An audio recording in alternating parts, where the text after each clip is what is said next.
Bonsoir mesdames, bonsoir messieurs, ravi de vous retrouver une fois de plus dans cette édition. Reçu par le VPM Jean-Pierre Bemba, ministre de la Défense. L'ambassadeur des États-Unis a souligné la possibilité d'une collaboration qui doit exister entre son pays dans le cadre de la justice militaire, c'est-à-dire entre Kinshasa et Washington. Image de commentaire. En visite de courtoisie auprès de monsieur le vice-premier ministre, ministre de la Défense nationale et des anciens combattants, monsieur Jean-Pierre Bemba Gombo, l'ambassadeur des États-Unis accrédité en RDC, madame Lucie Tamlin, a présenté l'appui que le gouvernement Biden envisage en faveur de la République démocratique du Congo, notamment dans le domaine de la justice militaire. Comme d'habitude, quand il y a de nouveaux membres du gouvernement, on s'est rendu ici au ministère pour une visite de courtoisie avec le nouveau ministre de la Défense pour lui féliciter pour sa nomination. Aussi pour échanger par rapport à des sujets d'intérêt mutuel. On a parlé un peu de l'importance de la justice militaire. C'est un sujet dont les États-Unis apportent beaucoup d'expérience. Donc j'espère qu'en l'avenir, nous pouvons vraiment avoir les échanges et peut-être l'assistance technique dans ce domaine. Donc voilà, c'était une très bonne réunion. Nous avons déjà des programmes de sécurité, donc on n'a pas forcément entré dans les détails de tous les autres programmes, mais nous continuons nos échanges. Nous continuons avec un programme d'enseignement anglais pour vraiment aider les officiers à perfectionner leur maîtrise de l'anglais pour pouvoir faire part des échanges militaires. Des projets ambitieux sont à imaginer pour rendre efficace cet élan de coopération entre Kinshasa et Washington, a conclu la diplomate. Voilà, alors de la cérémonie officielle de lancement des opérations DDRCS dans les sites de Diango en territoire de Romo. Il s'agit donc de groupes armés Codeco et FPIC actifs dans les territoires de Djougou et Urumu, comme l'explique le général Johnny Luboya Kachama. Image de commentaire. Et je pense que ce soir, les Congolais pourront voir que les jeunes se sont décidés. Vous allez faire plaisir à tout le pays, chers enfants.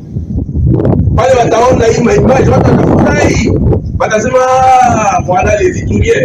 Les Ituriens que les Congolais connaissent. C'est ça. Pas ces bandits. Pas ces bandits qui sont chaque jour en train d'entraîner les enfants dans la violence. Les Ituriens que les Congolais connaissent, c'est ça. Les Ituriens qui aiment la paix. Les Ituriens qui veulent la paix. Asante sana. Awaza wengine watatipata na mtakuwa mingi zaidi. Vice Premier Ministre yuko nakuya, mama yake itafuatilia, atakuwa kubaona na tutendeja fahamu un message ya sensibilisation pour la paix. Et je suis sûr que ceux qui sont venus nous accompagner ici, ils sont dans la même logique que nous. En partant d'ici, ils auront parlé à la jeunesse. Kila mtu atarudia ku village ya Koyekana. Si mwende na mwende kule ku PDDRCS. Unaanza sema wao PDDRCS wao kwanza hiyo inaanza. Makuta hata makuta kidogo. Est-ce que mon famille pale tunakula kasome na kwa problem tunakimbia kwa nyumba yetu tunakula sope. Tunakuwa bakubwa sasa tunaanza sema vraiment nous on est même bien. Voilà, on continue donc cette édition pour dire que la province de l'Ituri a consacré championne dans le cadre du projet de développement local de 145 territoires. Après Mambasa, il faut dire que la remise technique pour Irumu intervient pour bientôt. Et le chef d'antenne de SECO, on parle dans cette édition. Après l'exécution sans faille du programme de 145 territoires à Mombasa et Irumu, Cap, Sirjougou, Mahagi et Aru, 3 territoires de la province de l'Ituri qui bénéficieront bientôt de ce programme du gouvernement de la République. Annonce faite ce vendredi par Michel Ramazani, chef d'antenne d'IBSECO Ituri, à l'issue d'un échange avec le gouverneur de province. Ituri se trouve actuellement parmi les provinces qui sont au top par rapport aux 145 territoires, avec le taux de réalisation et le taux d'exécution, mais aussi en termes de réception des premiers ouvrages. Et dans les 3 autres territoires, nous sommes venus informer l'autorité de lancement des travaux à Aru, à Djougou et Mahagi pour 35 écoles et 24 centres de santé. Dans les mêmes lots, la construction de 5 bâtiments administratifs à raison des bâtiments par territoire. Depuis son lancement en octobre 2022 en Ituri, plus de 97% d'ouvrages sont déjà réalisés au bénéfice des populations de Mambasa et du Roumu, dont la réception interviendra incessamment, rassure le BCECO. C'est depuis le mois d'octobre que nous avons démarré les travaux dans 2 territoires, à Irumu et Mambasa. Et nous sommes venus informer l'autorité de la réception des premiers ouvrages de la province de la République. Nous avons déjà réceptionné sur le plan technique des ouvrages. La remise provisoire va se faire incessamment. Et au même moment, nous allons aussi recevoir 6 autres ouvrages dans les territoires d'Irumu. Notons que la province de l'Ituri est l'une des entités placées en ordre utile par rapport aux réalisations et l'exécution du programme de 145 territoires. En RDC, c'est la grâce au retour progressif de la paix dans plusieurs régions où différents projets de développement sont réalisés sous l'œil vigilant du gouvernement militaire, le lieutenant général Luboyanka Shomadjouni. Voilà, Maître Paul Djunga, au cadre du mouvement de libération du Congo, a aidé la population de sa base de Funa par la construction d'un pont et d'un don également d'un câble du courant électrique pour soulager un temps soit peu la misère de cette population. Image commentaire.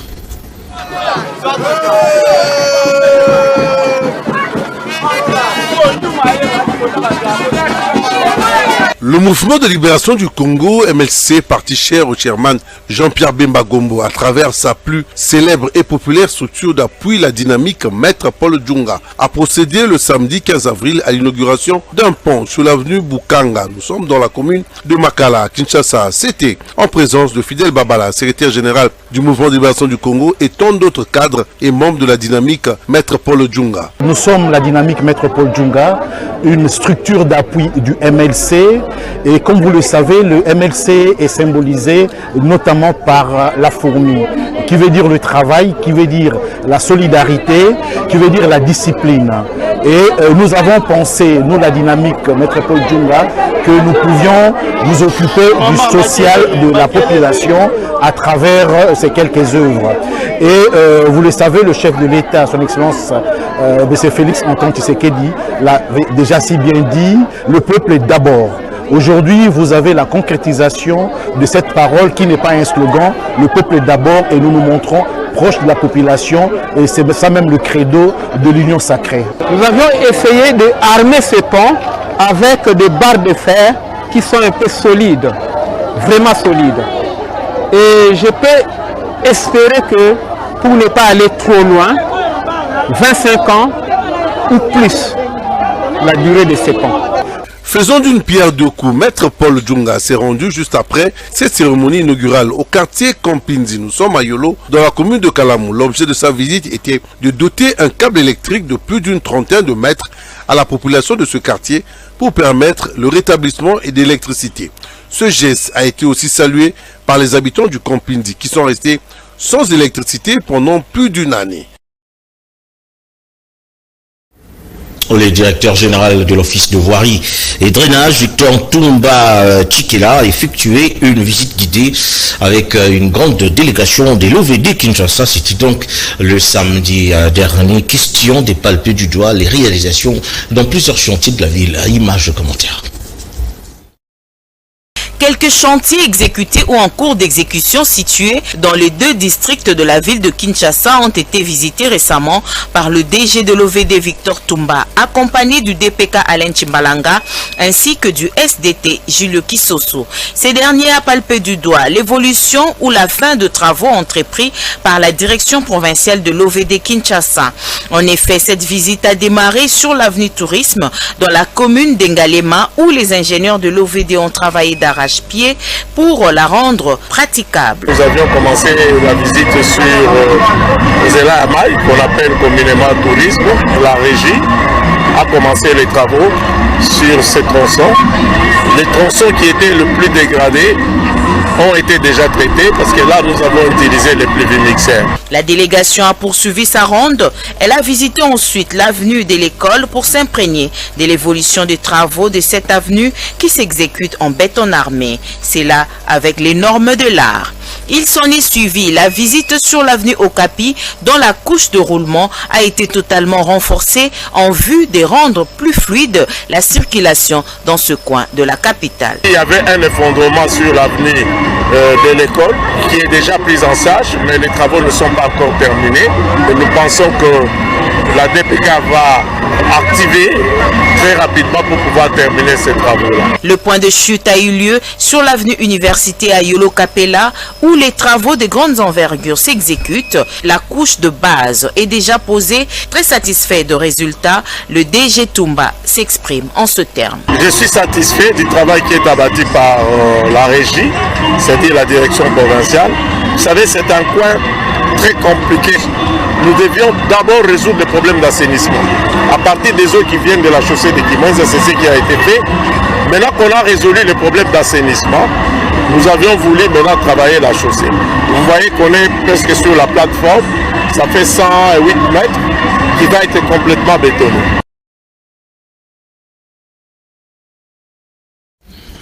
Une grande plateforme syndicale a vu le jour. C'était donc le week-end dernier.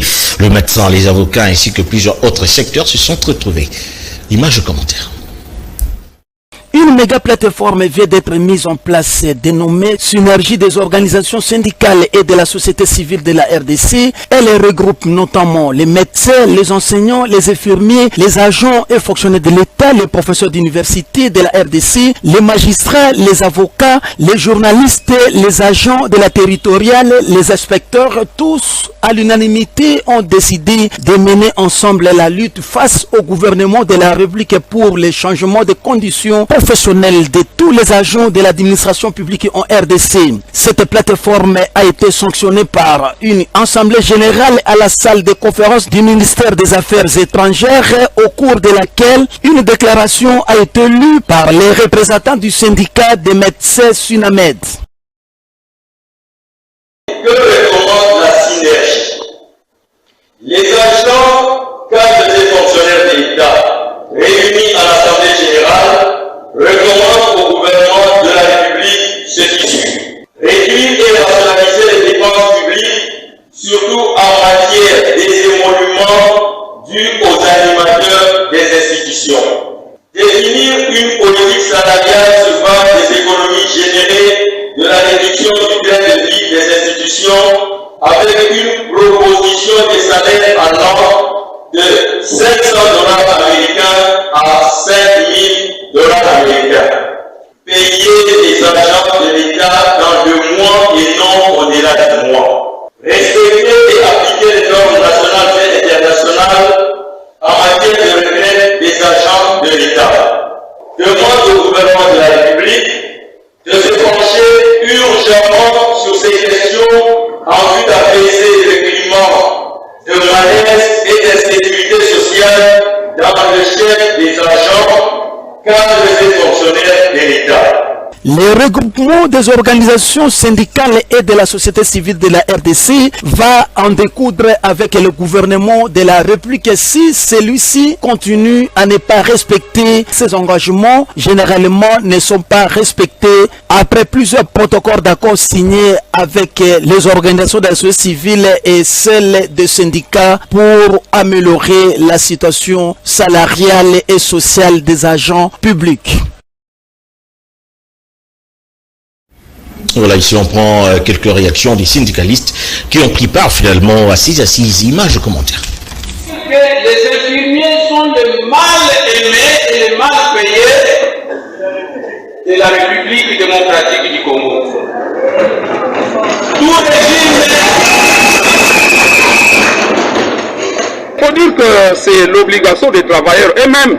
Les travailleurs ont remarqué effectivement que les syndicats ne sont pas unis. Voilà pourquoi, à notre niveau, nous avons pensé qu'il était temps de pouvoir prendre contact avec toutes les corporations professionnelles pour que nous puissions travailler désormais ensemble. Et Et donc là, vous avez vu, nous étions avec les professeurs d'université, avec les enseignants du primaire, du secondaire, avec les médecins, les infirmiers, avec les agents de la territoriale, et donc avec les inspecteurs d'État de l'enseignement. Et donc, nous sommes en train de tendre vers un regroupement qui puisse permettre au gouvernement, lorsque nous avons des revendications, que le gouvernement puisse donner avec beaucoup de précision des réponses aux revendications des agents et fonctionnaires de l'État. Parce que le temps de pouvoir continuer à fragiliser les organisations syndicales, ce temps-là est révolu et nous pensons que le gouvernement va prendre vraiment au sérieux notre organisation pour que désormais les différentes revendications soient présentées par notre organisation. Évidemment, il y en a d'autres, mais nous allons nous mettre ensemble, nous allons présenter un cahier de charges qui puisse permettre au gouvernement de donner des réponses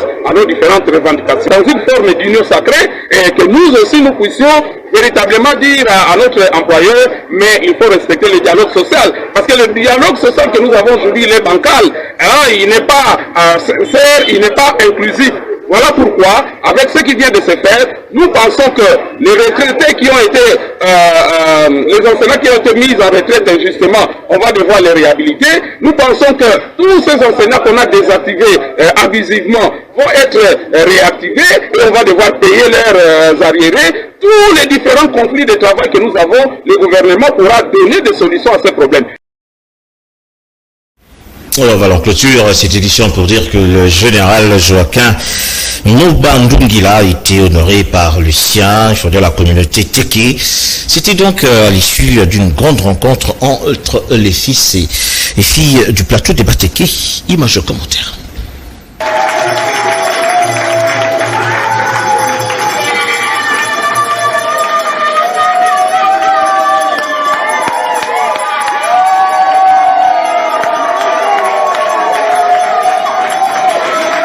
Il a été promu au grade de général, Joachim Molandongila.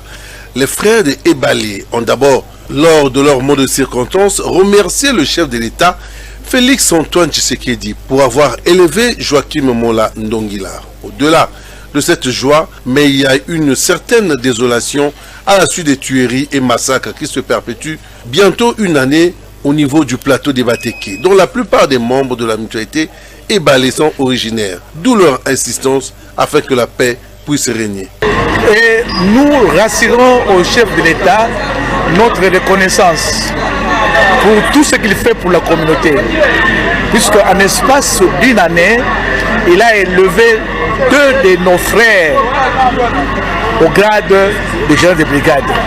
Nous avons cité le général Jean-Roger Bozenem-Zebou dans le FADC et aujourd'hui c'est le tour de Joachim Mobandongila au niveau de la police. Pour ça, nous, peuple Teke, nous sommes rassurés, nous sommes très contents. C'est une joie mélangée avec beaucoup de tristesse quand nous voyons tout ce qui se passe au plateau de Bateke, où nous, peuple Teke, sur notre propre sol, nous sommes massacrés.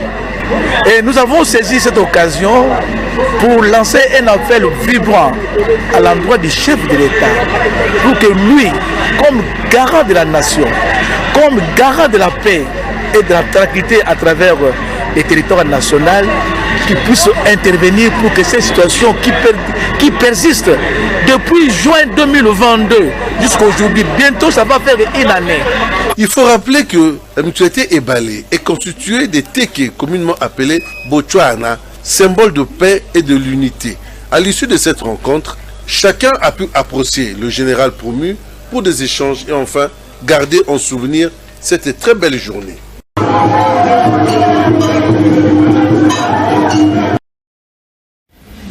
À la fin de ce journal, merci à vous de l'avoir suivi. Merci à Mario Ambongo Kouparbola, Souli Mboyo ainsi que Tony Binda pour sa réalisation. Dieu voulant, on se retrouve les dimanches dans le magazine du dimanche. Image commentaire, comme d'habitude. Bonsoir.